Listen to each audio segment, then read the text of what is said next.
The next modifier that we are going to apply is the Displace Modifier. So add modifier, Displace. It is under the deform category, Displace, and we are going to add a new texture. So click on new, click on this button or click on this button, same thing. So I'm going to click on this button, then we are going to open that Displace map. The link, you can download this map.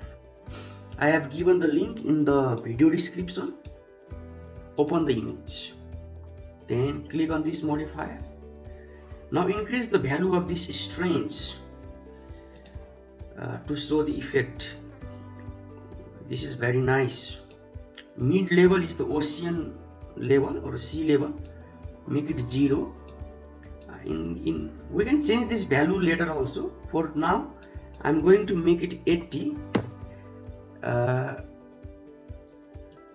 This look very nice. So in this part we have added Displace Modifier